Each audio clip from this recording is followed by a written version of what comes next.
Bonjour José Dayan. Bonjour Patrick Simonin. C'est un plaisir de vous accueillir et de vous dire quand même incroyablement, vous avez transformé ce qu'on pourrait appeler la fiction à la télévision. Vous étiez la première à faire des films pour la télévision qui ressemblaient à des grands films de cinéma. C'était Les Misérables, Le Comte de Monte Cristo, tant d'autres. Et aujourd'hui, on va parler de ce que vous faites. Vous dites au fond, la télévision, ça peut être mieux que le cinéma? Ben, ça peut être aussi bien. Quelquefois mieux, quelquefois moins bien, ça dépend. Oui, mais quand on voit, et on va en parler du succès de Capitaine Marlowe, vous faites quoi, 8-9 millions de spectateurs en un soir? Oui, ben ça c'est rarissime, hein. Surtout aujourd'hui. Parce qu'à l'époque, par exemple, vous parliez de Monte Cristo, on avait commencé, je crois, avec 8 millions, et on avait fini à 18 millions. Bon, ça c'était extraordinaire. Mais aujourd'hui, il y a la TNT, il y a toutes les chaînes, il y a les replays, il y a tout ça. Oui. Donc aujourd'hui, c'est très très compliqué d'avoir 8 millions. Oui. Oui, mais on devait vous dire à l'époque, c'est pas possible, on peut pas mettre autant d'argent, de faire des productions de si grande qualité, rien que pour la télévision. La télévision, c'était un peu du sous-cinéma, quoi. Ben oui, mais ça a changé, vous savez, ça a changé beaucoup, aussi bien aux États-Unis, en Angleterre, voilà. Il y a encore un peu d'ostracisme en France, cinéma, télévision, mais enfin bon, maintenant tout ça est en train de se régler, quoi. Oui. Aujourd'hui, vous nous proposez par exemple Quand sort La Recluse, 2 fois 90 minutes. Regardez un extrait. C'est tel Magellan, se perdant de fausses pistes en fausses pistes. Je ne la supporte plus, cette recluse. Elle me dévore sur place, elle m'a nécrosé le cerveau. Vous les soupçonnez de quoi, cette femme? D'avoir assassiné 10 hommes parce qu'ils l'avaient violée. Cette abomination. Le commissaire, il a toujours des histoires intéressantes. Tordues, mais intéressantes. Œil pour œil, dent pour dent. Voilà, ça c'est pour France 2. Et évidemment, on voit toujours votre marque de fabrique. Ce sont des stars. Ouais, Jean-Hugues Anglade, Arditi. Vous amenez tous ces grands acteurs dans des fictions. Parce que ça me semble indispensable. Voilà. Moi, j'aime les acteurs et les actrices. C'est pour ça que j'ai choisi de faire ce métier. Et je pense que l'émotion n'est transmise que par eux. Et moi, j'aime les acteurs qui arrivent avec un background, avec quelque chose en plus, si vous voulez.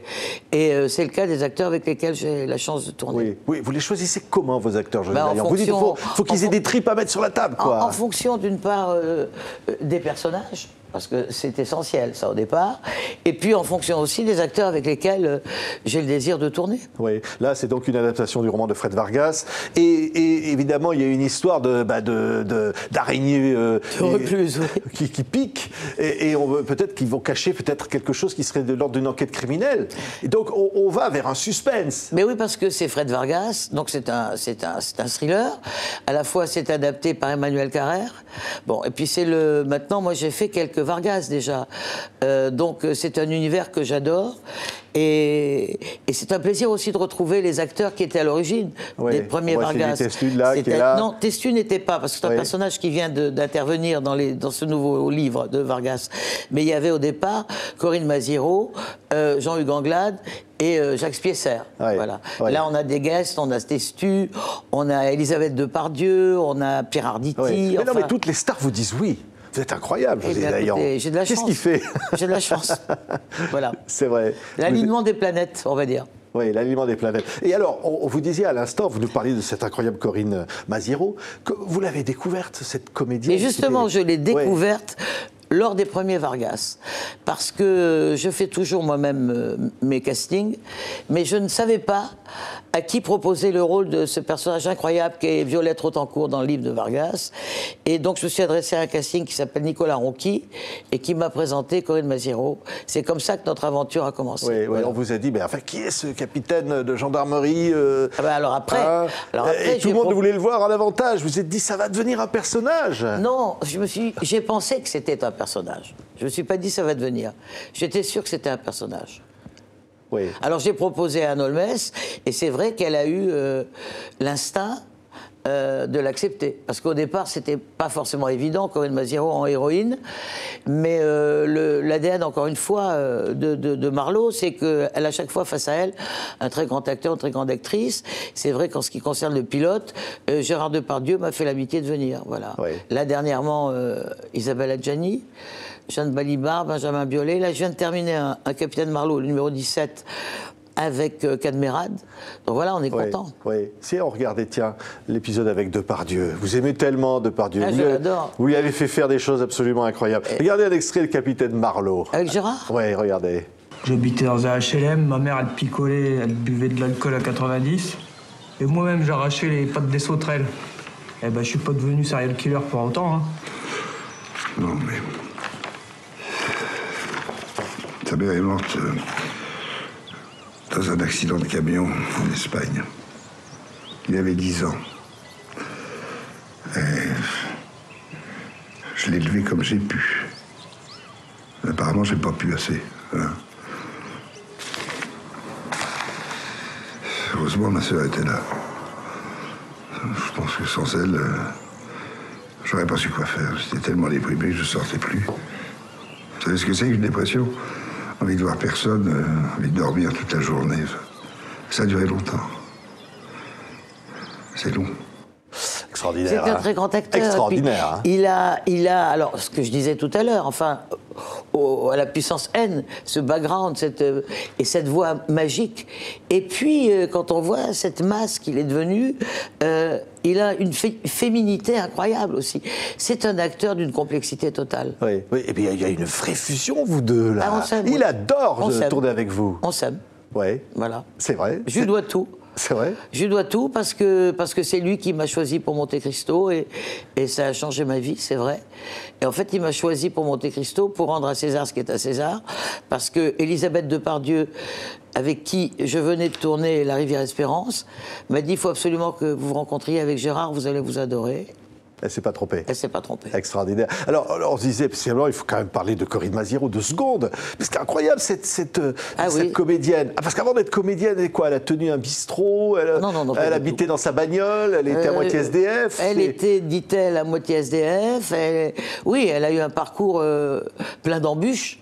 Mais elle est brillante, intelligente, et elle a une personnalité forcément qui interpelle. Oui, voilà. Et c'est ça qui fait finalement qu'elle est aussi populaire auprès du public. Mais bien évidemment, parce qu'elle est proche des gens, et sincèrement proche des gens. Oui.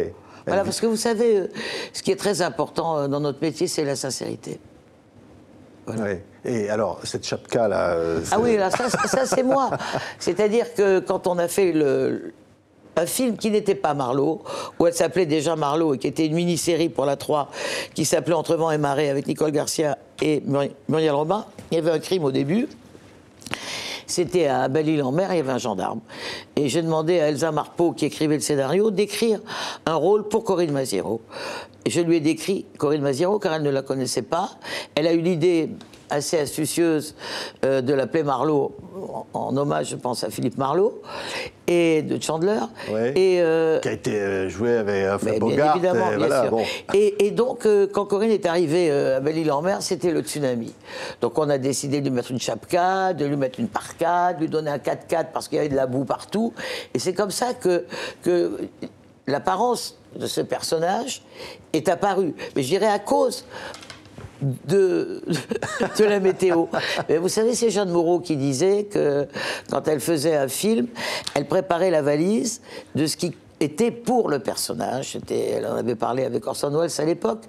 Et c'est vrai qu'une valise pour un personnage, c'est très important. On va dire que la valise fortuite de Marlowe est devenue la valise définitive de Marlowe. Voilà. Ouais, vous parliez de Jeanne Moreau, vous étiez évidemment très proche, je le sais, oui, bien de Jeanne sûr. Moreau. Une immense actrice aussi, Ouais. vous voyez. Voilà. J'aime les grands acteurs. Et puis, grande actrice, si on peut Immense. dire un mot d'Adjani. Parce Adjani, que vous arrivez avec Adjani. Adjani, elle est mythique, elle est merveilleuse, elle est généreuse. Elle a une inventivité, elle met une gaieté sur un plateau, elle a une relation humaine avec l'équipe, avec ses partenaires exceptionnels. Ouais. Et alors, quand elle rencontre Capitaine Marlowe, Adjani, ça donne ça, regardez. Bonjour. C'est pourquoi? C'est pour voir Isabelle Lomont. À quel sujet? Je pense que je vais lui dire moi-même. Voilà. Non, c'est moi qui vais lui dire. Non, c'est moi. Laisse-la entrer. Bonjour, madame.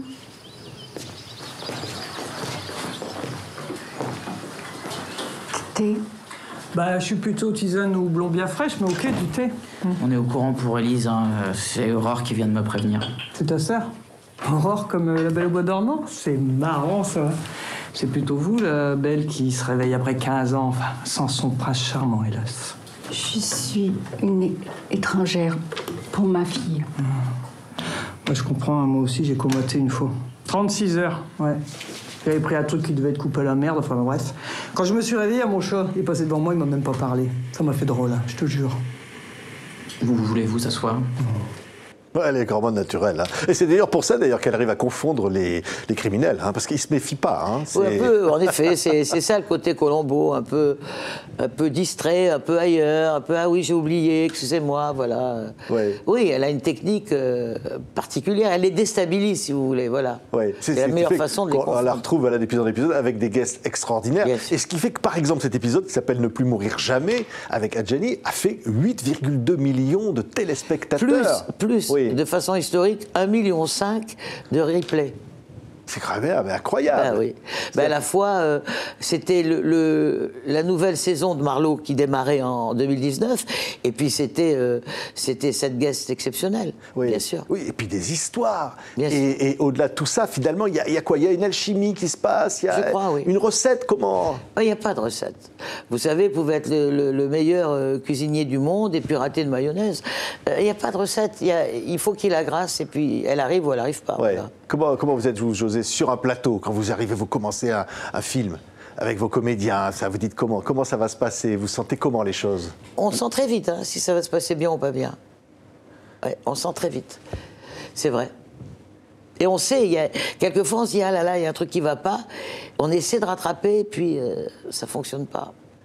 C'est comme ça. Et puis quelquefois, on sent que ça va aller. Oui. Oui. Il y a quelque chose d'un peu magique. Voilà, absolument. C'est pour ça que j'aime ce métier.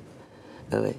Oui, ça vient d'où d'avoir envie de faire ce métier, vous, José? Moi, c'est le seul métier que je voulais faire.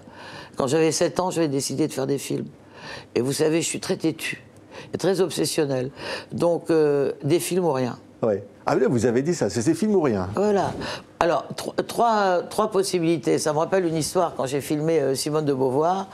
Je lui ai demandé pourquoi elle avait décidé d'être écrivain. Elle me dit, écoutez, moi je ne suis pas comme Sartre. Sartre aurait écrit au plafond, au sol, etc. C'était sa vie, c'était sa nécessité. Moi, ça n'était pas ma nécessité. Mais je voulais être célèbre à 12 ans. Et je me suis dit, il y a 2 façons d'être célèbre. Soit être reine d'Angleterre, soit être écrivain. Ne pouvant être reine d'Angleterre, parce qu'elle était très logique, alors j'ai décidé d'être écrivain.